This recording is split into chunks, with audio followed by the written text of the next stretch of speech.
You open the front door to a rush of cool air and the smell of dirt.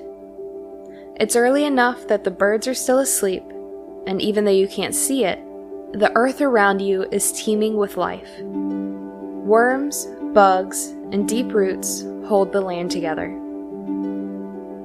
Living with the land means listening to its needs, something our ancestors did well. As we entered the industrial era, we wanted more, faster. But is it possible to enjoy your favorite things and still live sustainably? Can you eat meat without all of the ethical and environmental downsides that come with the industrial food system? Regenerative agriculture tells us we can. If we care for the land instead of take from it, we can provide a better life for our livestock and even fight some of the main drivers behind climate change. This week, we speak with Wendy Millett from Tomcat Ranch, who explains the science and magic behind regenerative agriculture. Welcome to Conservation Connection, the show where we do just that, introduce you to people working in the field of conservation. I'm Chance. And I'm Sarah Catherine. And this is the show. So Chance, this week I have a very important question for you, and it is, which of our dogs is your favorite, Laylee or Foxy? How dare you? No, you don't have to answer that. I am so offended on both of their behalfs. No. But it's Foxy. No, it's not. It's Laylee. I don't know. It's them both. They're both of them together. Foxy and Laylee. They're both great in their own little unique ways. Do we have them up on the Instagram? I've probably posted about them in our stories, but we should definitely do an actual post introducing them. Yeah, we're going to make that happen this week. Which one is your favorite? I used to say Laylee was my favorite because we had her first and I love her, and Foxy kind of came into our lives unexpectedly, but now I love them equally. I like that when I'm emotional, Foxy climbs onto my chest. Yeah, she was definitely an emotional support dog wherever she was before she found us roaming on the streets. Yeah, she's a good girl. They both are. Oh, yeah. They just looked at me. Laylee's like, can we stop talking about me? Because I'm just trying to sleep. So now let's get into what the meat of this episode is going to be about. Wow, the meat of the episode? That's a little on the nose. It wasn't even intentional, honestly. I don't know if I believe you. This week, we're talking with Wendy Millett, who's the ranch director at Tomcat Ranch, which is a regenerative agriculture ranch operation out on the West Coast. Not only do they practice regenerative agriculture on their own property, but they open up their doors and run educational workshops for other ranchers in their area to learn how to work with the land. Yeah, and we've had the opportunity to tell some similar stories around regenerative agriculture over the past few years.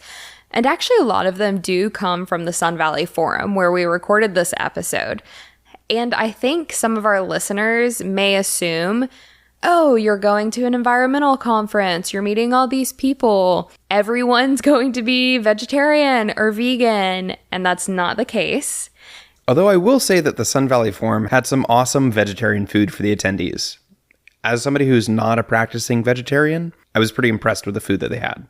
But like you were saying, we've done some cool stories on regenerative agriculture in the past, but I really like this particular perspective because it takes kind of a controversial issue in the environmental space, which is eating beef, red meat in general, which kind of historically is pretty well known to cause problems with like methane production, unethical treatment of the animals. You know, there's a whole bag of issues that comes along with industrial meat production.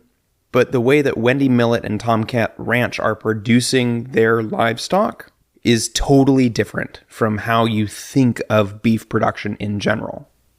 Right, and I think it's so important to highlight these stories that ranching and agriculture can be done sustainably and done well. It doesn't have to be, oh, to be a good environmentalist, to care about the planet, you can't eat meat at all.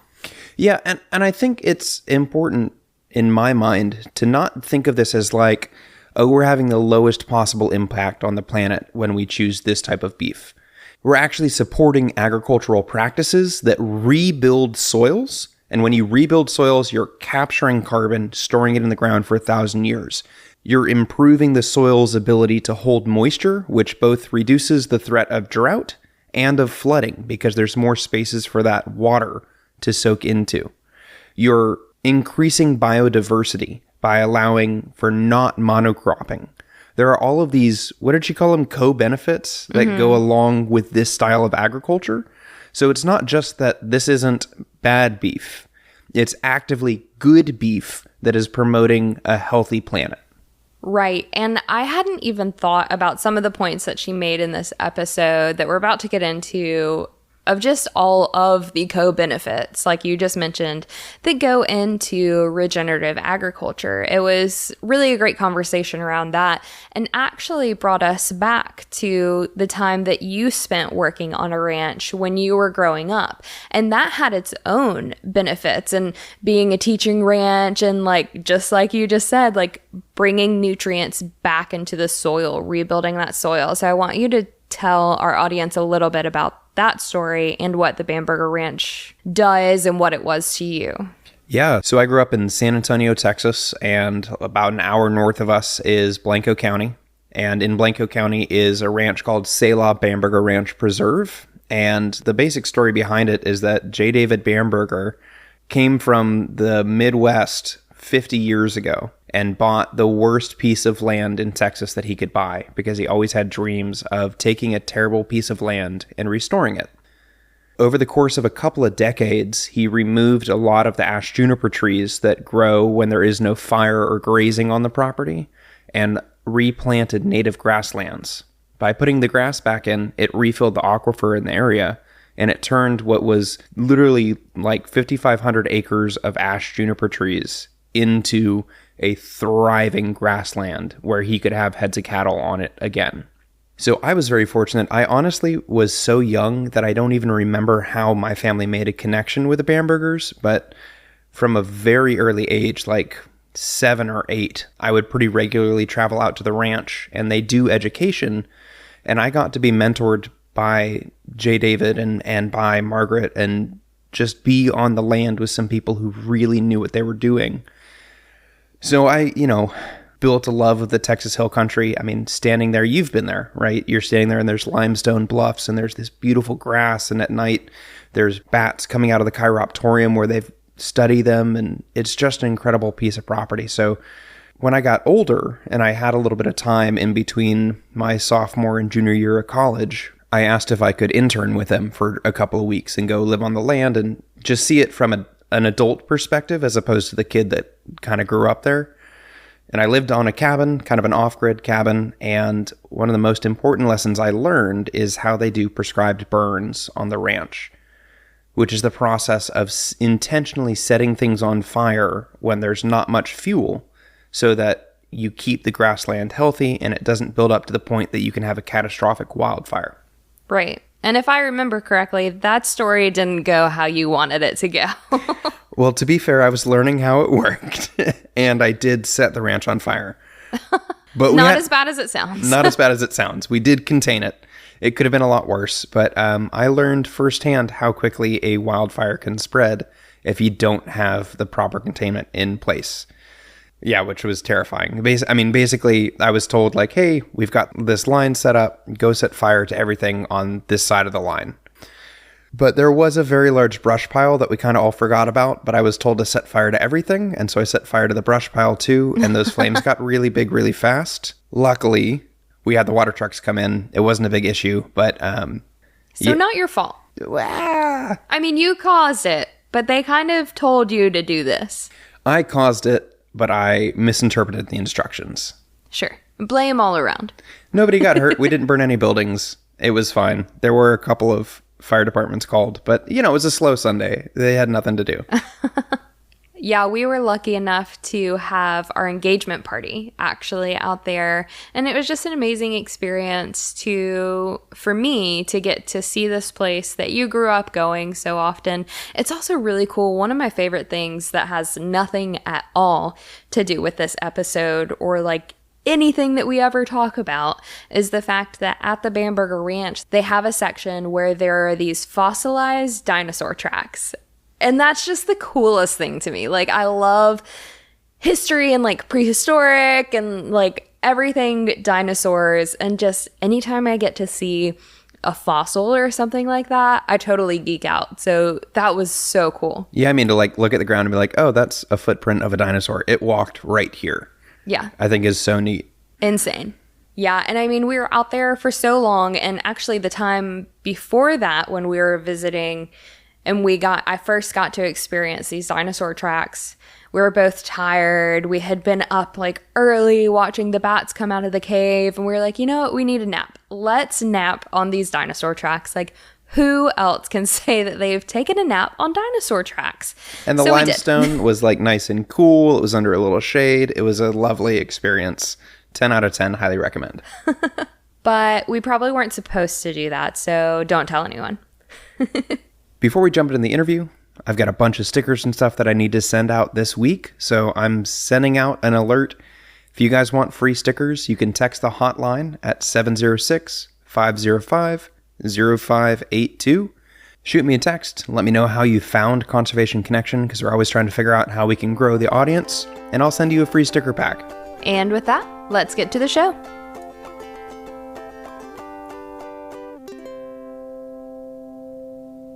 Your work at Tomcat Ranch is obviously, I would assume, very connected with nature. What is it that you do at Tomcat Ranch? It is very connected with nature, for sure. Yeah, every day managing livestock and science really keeps you very connected with the seasons. And so we manage a grass-fed beef business. We also have goats for fuel reduction to help us basically reduce fuel loads in case of fire. We also do a bunch of educational programs. Our interns just arrived for the summer. Happy to say we love the interns arriving. And through the course of the year, we host all kinds of convenings around regenerative agriculture, food systems, impact investing, regenerative finance, science, school food, and a range of topics around the food system broadly. Yeah. How is regenerative agriculture different from traditional agriculture that you see primarily throughout the states today? Yeah, so regenerative agriculture, in short, is managing in harmony with nature. Some will say mimicking nature as best we can. Wilderness production food systems is a term that we use sometimes. And the more common kind of agriculture out there is an industrial system. And so it's very much focused on single crop, very efficient, very tidy rows, large scale production, and oftentimes with pesticides, chemicals, and things to accelerate growth either of livestock or of plants. And ours is as natural as we can get it, and really trying to mimic, say, for example, the way grasslands evolved with herbivores.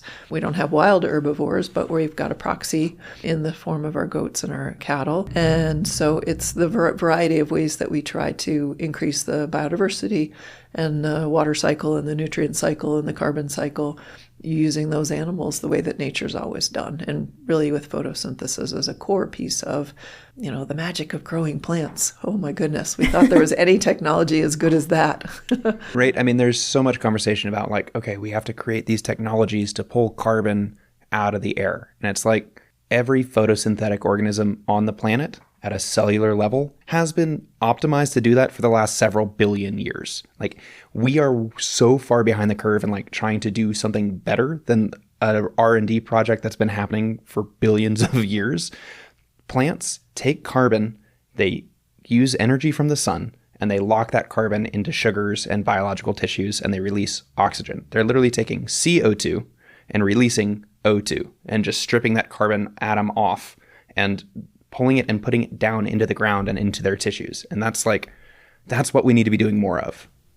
We completely agree. And I sometimes feel like, because we host a lot of people, as I said, and I sometimes feel like maybe we all learned that in 4th or 5th grade and didn't really learn it that well, or didn't have a context to think about how that actually applies in the world, And now, whether I'm talking to farmers or gardeners or, and rooftop gardeners, any of us who are trying to grow a flower or a plant, we know a little bit about that, but we're trying to do it at a big scale when we're, for ranchers and farmers, is using the power of nature and the power of the sun to activate photosynthesis and do exactly what you said. And that's why I'm crazy excited about regenerative agriculture as a solution for climate, because there's so many acres out there in production to grow the food that we all need.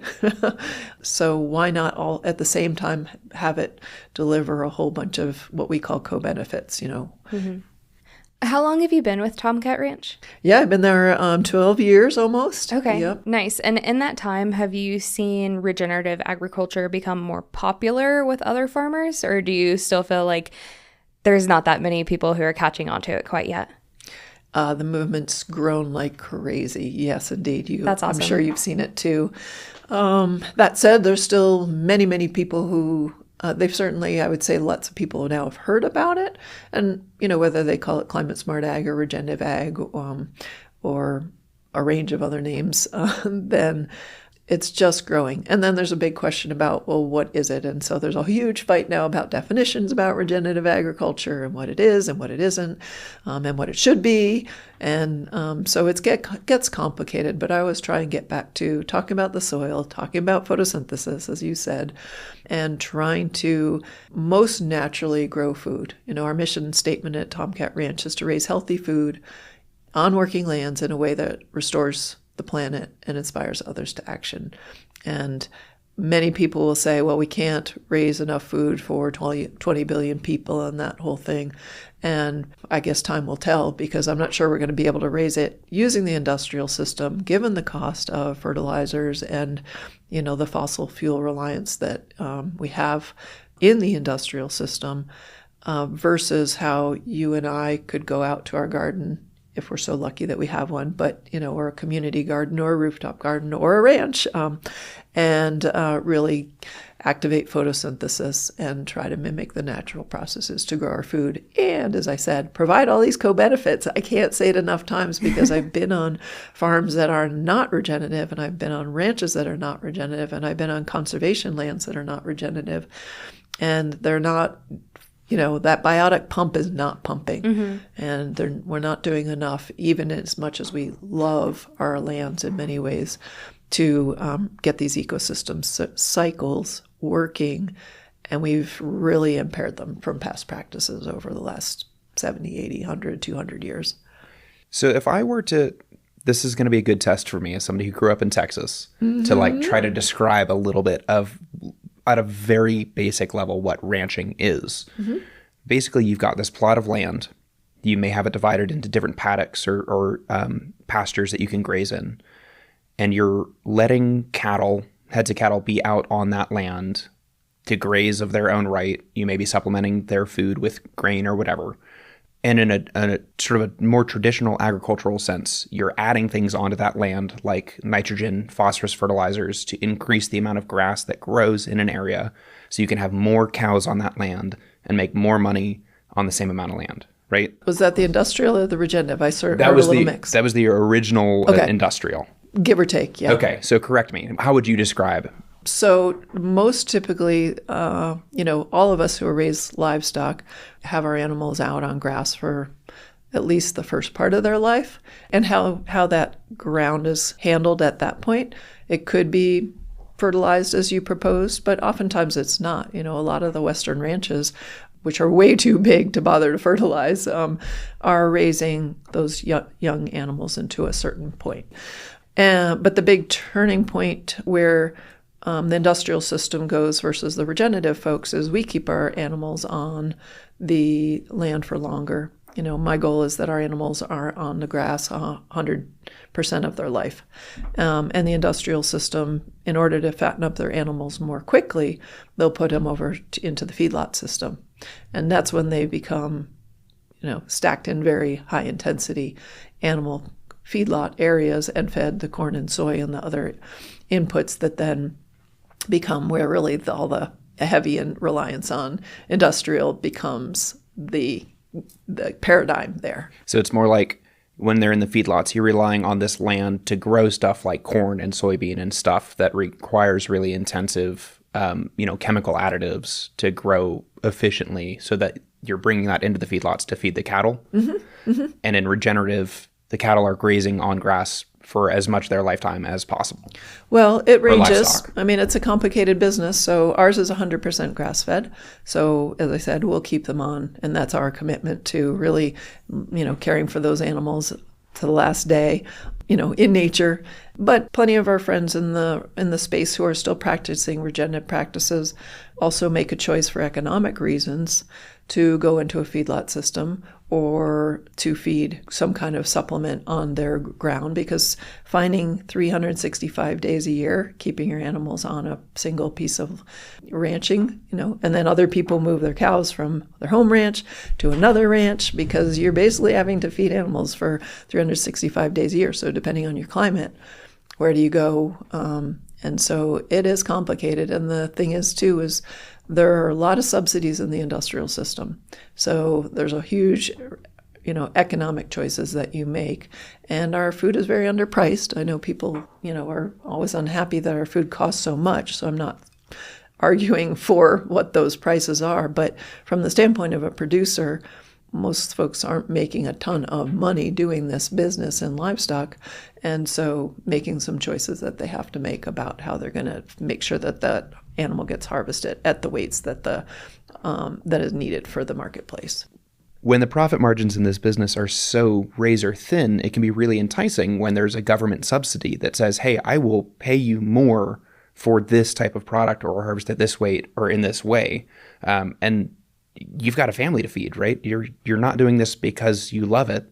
Plenty of people do love it, but you're doing it because you have to make a living. You have to be able to feed your family and provide for your ranch the next year. And so it's this really tricky combination of like, yes, we want to do things this way, but I'll only survive this year if I make this much money. And there's only a couple of ways to do that.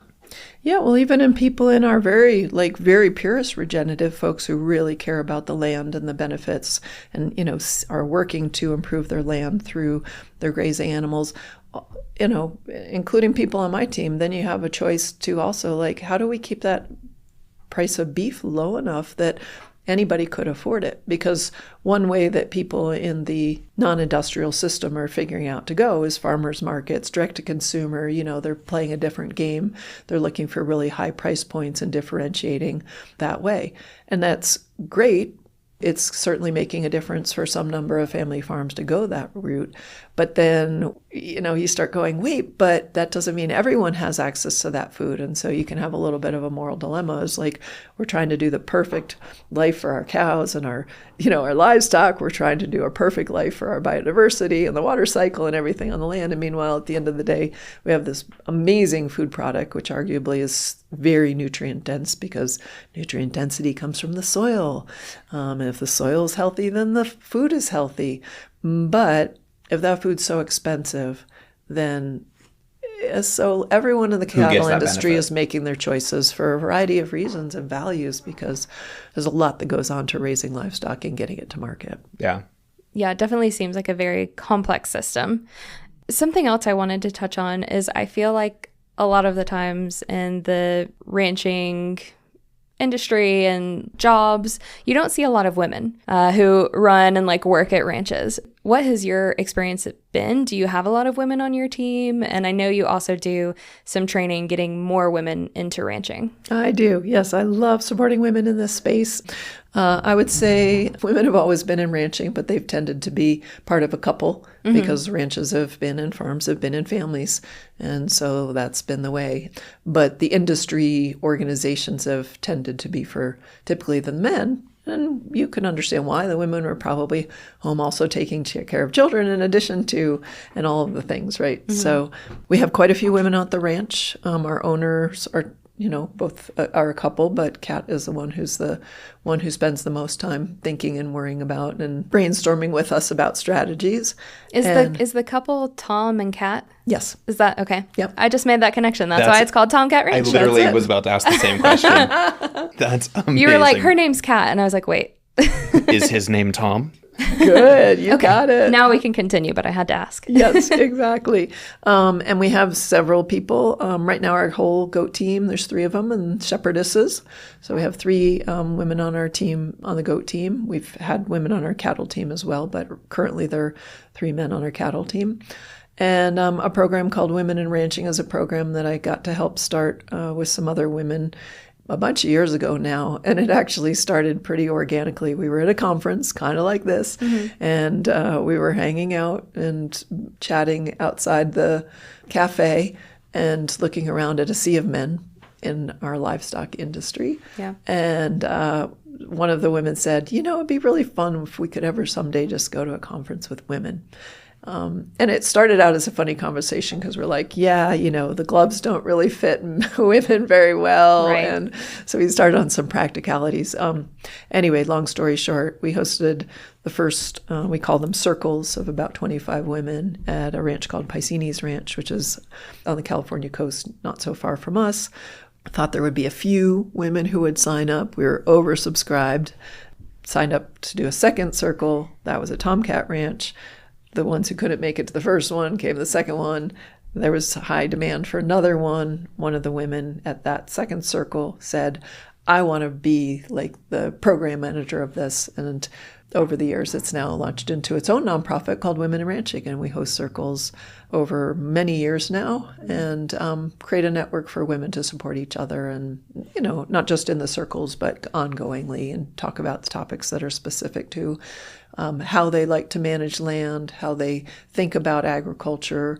I would say there's a lot of community interest, a lot of low-stress stockmanship priorities, definitely always a conversation about food and children and health. So not that those aren't in the conversations for everybody at a livestock or a regenerative ranching conference, but that's many of the topics that we talk about together. Well, and I think there's so much value. I mean, we talk about the value of biodiversity, right? Everything has its niche and its contribution to the system as a whole. I think there is so much value in being like, this is my perspective on this industry, and let's make space for that to be there, because it's not this or that, it's this and that, and we're both finding solutions or learning from each other in ways that are really, really valuable. Yeah, thanks for saying that. And that's one of my passions of lifting up the women in this space. When I was a wrangler in the early 90s, I had some wonderful people who were open to women, but I also worked at some ranches that definitely were not. And so, having a chance to lift up the voices. And we have had in some of the workshops an exercise called the Big Leap. And we really encourage the women to set a goal and set it, in community and be accountable to each other, because that's how we make amazing things happen in the world is, being challenged and sort of supporting each other to dream, because it's so much easy to just stick to the day-to-day regardless of what work you're doing. But if you're in livestock industry and you're kind of around the clock, it's extra hard to make a little bit of time to think about, well, what if I did this, or what if we changed something in our ranch, or how I'm showing up in my community.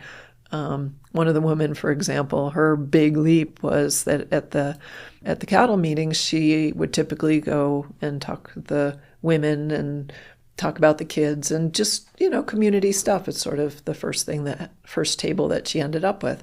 But she really had a passion to talk about cattle and livestock. And so she set her leap to go and spend time at both tables when she was in these community barbecues. And so a simple thing can make a big difference. That story reminds me very much of how you and I, Sarah Catherine, interact at conferences, or we used to, because Sarah Catherine is much more like, I don't know anybody at that table. Let me walk up and introduce myself. And I'm like, oh, they seem like they're having a good conversation. I don't want to interrupt. And she has very much been the one to like bring me along and be like, no, let's do this. And I feel like, I don't know, have I grown in that? Oh, yeah. Chance has definitely grown in that. In April, we were at EarthX, and he was like constantly, he's like, oh, I just walked up and I met this person, and now we're going to do this. And I'm like, okay, cool. But yeah, I mean, just because I go up to tables, I'm like, hey, I'm this person. Who are you? What do you do? Doesn't mean I like it. Like, it is kind of intimidating sometimes. And I think that's another part of why it's so important that you hold these spaces for women ranchers, because it can be intimidating if in any field, if you're the minority in that field and you're going to this conference and you feel like you always have to be on, because if you do anything to show someone that you don't know enough, then all of a sudden they look at you like you don't know anything. And when that's not the case. So I think when you're around a group of your peers, you can be so much more comfortable, and it does give that space and facilitate that opportunity to learn and grow and come up with these new ideas, like you said. You got it. Yep, exactly. So we're going to keep doing it. There's going to be a convening in February 25 of all the circles, so we're all invited. So that's going to be a new and expansive group of women gathering. So we're excited for that. That's fantastic. Yeah. If one of our listeners was in a male-dominated industry and was thinking about starting something like Women in Ranching for their group, what advice would you give somebody who's looking to start building that community for themselves? Oh, well, that's a fun one because I would say start, gather some friends together, because we've also hosted Women Who Run Educational Farms and Ranches. One of my board members, when I first got started at Tomcat, said, "Who is your peer group?" And she said, "You need a peer group. That's how you learn. That's how you grow." And I'm so grateful that she suggested that. So that became a multi-year group. After a Women in Ranching circle in Montana, I got home to California, went out to have a friend with a longtime conservation friend, and told her about the amazing weekend that we had and some of the breakthroughs that the women had. And she said, "Wendy, we need to do that for our conservation colleagues." So sure enough, we hosted a Women in Conservation gathering that ended up launching an organization called Planet Women, which now exists, that's supporting women conservation leaders around the globe. So that's how I say start, is get some people together and challenge yourselves to bring people together in community. And because that's really the starting place. Start those conversations and have authentic conversations. That's really a big part of one of our values in Women in Ranching, in Planet Women too, is bring it all in, and let's also really focus on an action, because we all have things we're passionate about in the world. So coming together kind of in that mindset, and then challenging ourselves to have an outcome. And I'll sometimes be at the meetings like, where are we going with this? What are we going to get? What's our outcome? I want this to, just like our mission statement says, catalyze action and inspire people to act. That's awesome. I feel like the more we talk with you, we're just like unfolding these layers of things that you do or have done. And that's really fun for me. But I've had this thought in my mind that's been sitting here for a couple of minutes. And I want to ask a little bit more about how you're using goats to reduce fuel loads, and what does that mean, especially in a climate of increased wildfire risk? Yep. It's a good question, and it's not just us. It's quite interesting to see how many places around the country are really stepping into smaller grazers, sheep and goats, to deal with fuel reduction and fire risk, because many places are dealing with this. In our case, we're in a very biodiverse part of the California coast. So it's not just big, wide open grasslands. And when you have shrubby kind of brush, that's where goats come in. If we just had grasses, you'd use cows or sheep. So it was an obvious choice for us to bring in goats.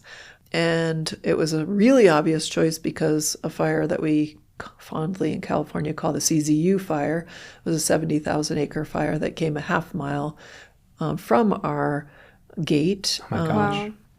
A few years back. And so, we were evacuated for several weeks, as were all of our neighbors, and many people were burned out. And so when I said to Kat, hey, we got to do something about fuel reduction.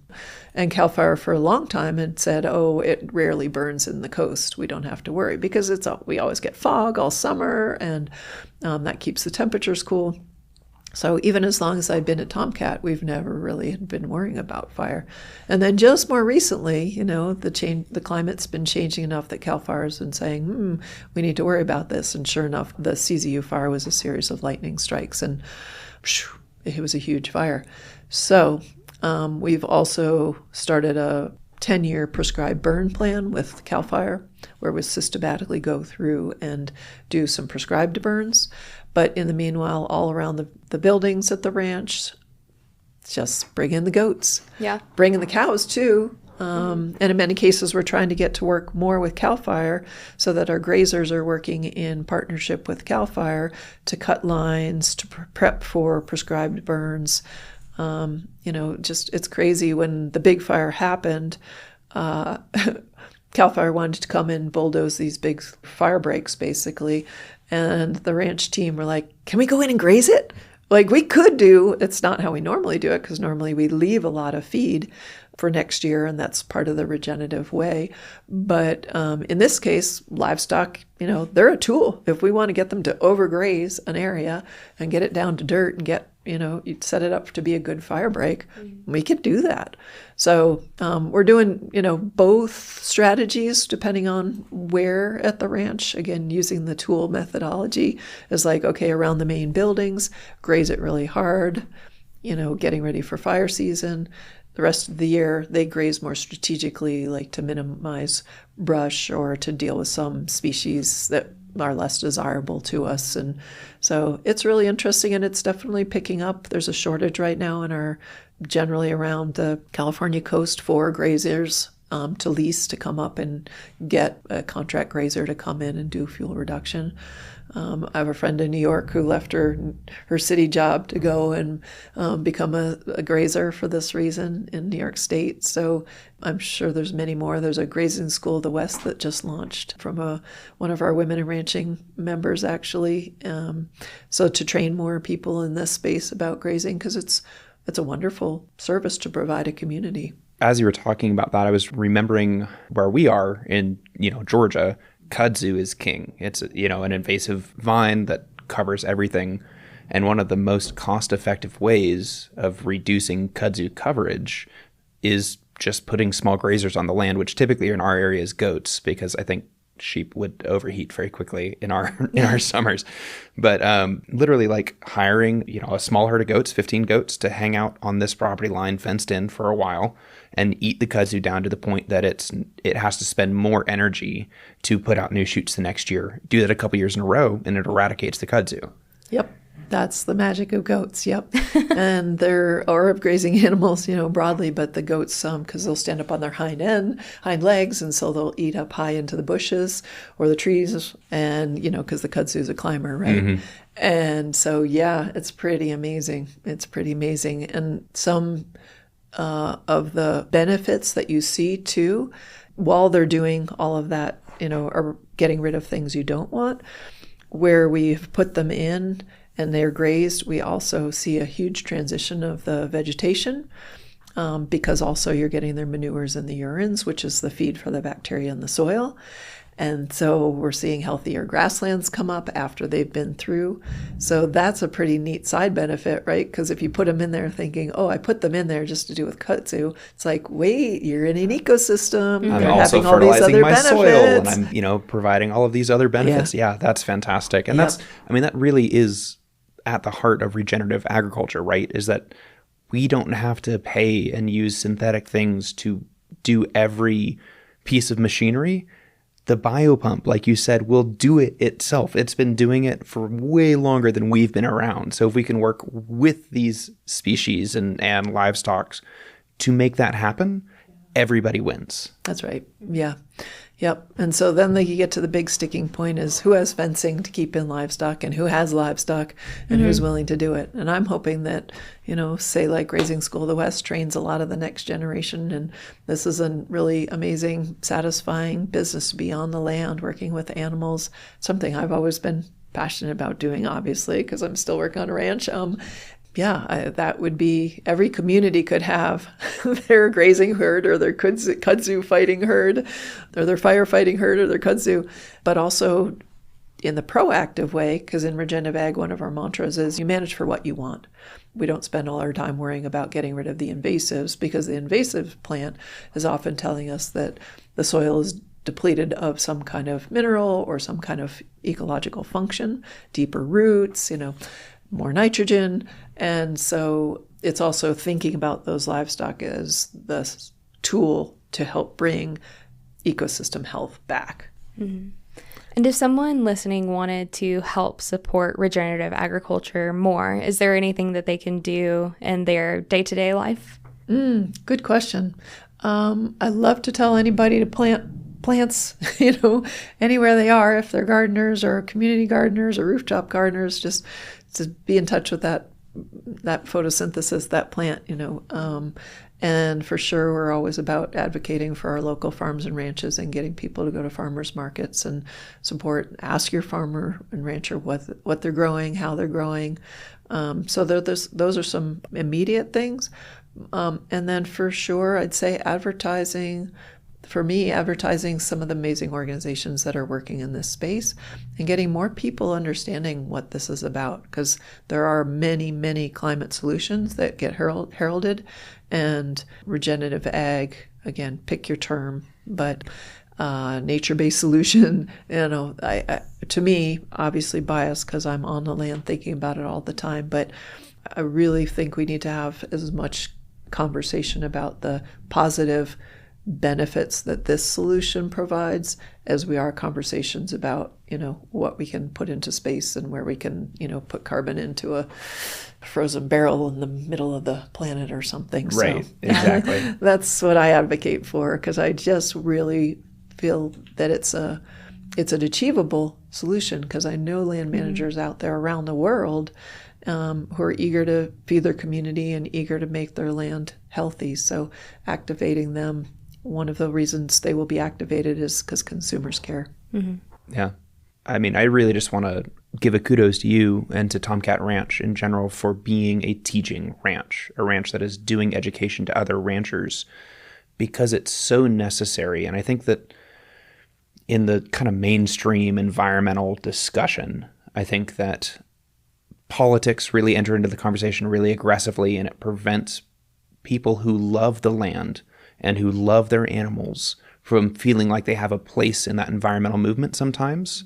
And so to have a ranch that is actively making their land better, spending less money, producing a higher quality food product, and saying, let me show you how you can do this. Come learn from us. I want to make it easy for you to be part of this, is absolutely critical. It's really what, in my mind, is setting Tomcat Ranch apart from other regenerative ag groups, is that it's like, I want to learn this, and then I want to share it with anybody who has the interest to come out and learn it from me. I think that's really an incredible piece of work that you guys are doing. Thank you.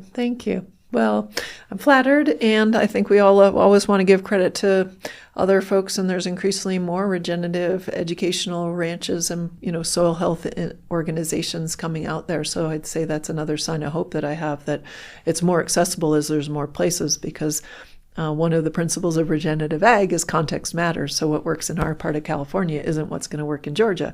So if you call me as a rancher or farmer or a scientist, you want to know about regenerative land management, I'm going to say, well, why don't you talk to somebody in Georgia, because they're going to know best what your context is. I can talk about regenerative principles, which are generally about soil health and keeping the ground covered and keeping living root, but I would want people in that area. So I spend a lot of time connecting like-minded people, and they might be food producers, they might be food advocates, they might be scientists, in soil health, but trying to kind of activate those communities of folks who are advancing this work in those communities and in those ecosystems, in that context. Mm-hmm.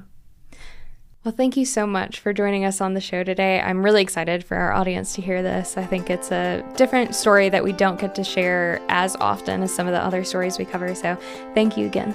Thanks. Very happy to be on. Very nice to meet you. Very excited about all the good work that you're doing, sharing the stories of hope. This is great. Thank you. Thank you so much. So we don't really end with the whole "what did you learn this week" thing anymore. But I have to say, I had never heard that invasive plants are basically telling us that our soil isn't currently fit for native plants. Yeah, was a really interesting concept to me too, that I hadn't really thought about that before. And it's probably not true across the board all the time, right? There's definitely going to be some nuance there. But it does definitely make sense. I mean, if you think about what is a native plant, but a plant that is highly adapted to these specific conditions, this soil, this amount of rainfall, this type of sunlight, is all going to be what that plant is used to. And so if one of those things falls out of balance, like the soil's nutrients have been altered in a way that is not used to, it's going to leave a foothold available for invasive plants to slip in and outcompete them. That makes total sense. Right. And it's kind of like the ash juniper at the Bamberger Ranch, right? Yeah, similar. So technically ash junipers are native, but they became dominant because we changed the fire regime. Right. So the reason that ash juniper creates such terrible stands in Texas that drain all the water is because historically there were fires and bison that passed through that area. The whole of Texas used to burn about every 10 years, piecemeal. And those fires, those disturbance events, would kill most of the seedlings that have sprouted. And you'd only end up with about one mature tree every acre. But when you stop putting huge herds of grazers and you stop all the wildfires, you end up with all of the saplings surviving. And now they're outcompeting all of the grasses. Ooh, and that brings us back so nicely to what this episode was about. Exactly. Yeah, I really love getting the opportunity to talk about prescribed burns. And that was only a small part of this episode, right? But talking about prescribed burns and their usage of like goats to thin out the brush and like basically make this fire break. Yeah, I think the way she was talking about livestock as a tool was a really cool mentality where it's like we're so in tune with our livestock and the land that the way that we move them through space, the amount of time we leave them in one area versus another, the way that we're managing holistically allows us to manipulate the things in a way that is true stewardship of the land, right? That's what that's supposed to be. It's a shepherd watching over the flock and taking care of things and making sure that problems don't arise. And prescribed burns are one of the coolest ways, and well, technically they're very hot, but the coolest ways that we can maintain that early successional state, that grassland that's really fertile and it keeps soils healthy. Right. And goats. And goats. Yeah, because goats, they turn grass into fertilizer, right? That's what they're doing. They're eating all of the scrubby stuff. They're peeing and they're pooping, and all of those nutrients go right back into the soil to feed the microbiome down there. I think we should get a herd of goats. I don't think our yard has quite enough.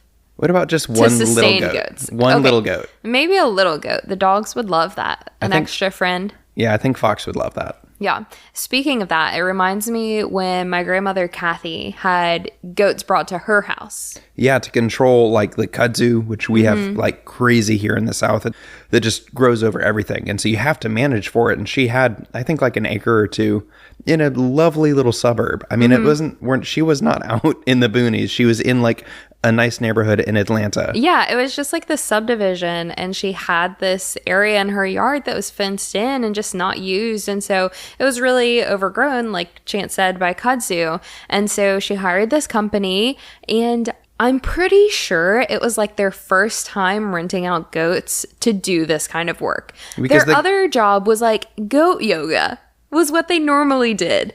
Do you think that's why the goats kept escaping? Yes. Because, like, this little old lady, they were like, oh, we're going to bring these goats to your house. They're going to clear out all this brush and take care of it for you. Oh, you have, like, this fence. It's going to be great. And so we went up there to see the goats, and we were like, this is cool, and, like, hang out with the goats. And one kept trying to headbutt you. Yeah, these weren't like tiny goats. Like when you hear goat yoga, you think like this thing's this like maybe 25 pounds. They were not the goats they used for goat yoga. Different goats. This was like a 120-pound billy goat with big freaking horns. Big goats. Big goats. He did not like me. I had to put a tree between me and him because he was like, oh, let's go, bro. Come on. What's up? Yeah, I'll have to see if I can find some of these pictures. Anyway, they did like escape into the neighborhood. And so the neighbors were like, oh my God, these goats are on the loose. Goats on the loose. Ugh. It's like a goose on the loose.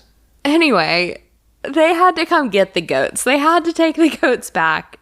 This was not working. It was kind of a debacle, but It was crazy. that experience I don't think is typical of goat grazing operations. No, I think other goat grazing operations are probably a little bit better managed. And maybe make sure that the fence around the property actually is secure. Or bring your own fence. Yeah, or set something up. I don't know. Just goes to show that managing livestock is an art and a science. Yeah, it definitely is a science. And I think most people probably know that ranching and farming in general is a science. It's not just like, oh yeah, you plant some seeds and they grow and it's great and you go and sell those. Like, there's so much more involved. And it really is these people's livelihoods, and they're just trying to do it hopefully the best way they can, especially when you come to operations like this. Yeah, absolutely. It's always good to see people that are working to create good, healthy food for the population and do it in a way that protects the planet for future generations. And not only that, but also educating others about how to do it and building spaces, especially like at Tomcat Ranch, for female ranchers to get involved where they want to. Yeah, I thought that was a really cool aspect of the story. I mean, obviously, it's not at all my lived experience because I'm a dude, but I think it's really awesome that she is actively making space for female ranchers. I love to see really savvy people in whatever industry they're in, especially if it's a male-dominated field, that female professionals have and make space for their voices to be heard. I think that is just an incredible thing. Yeah, and you can tell that she loves it and really enjoys it too. Yeah, and not in a self-serving way, in a rising tide lifts all ships kind of way. Mm-hmm. Well, with that, I hope you guys enjoyed this interview with Wendy Millett as much as we did. See you next week.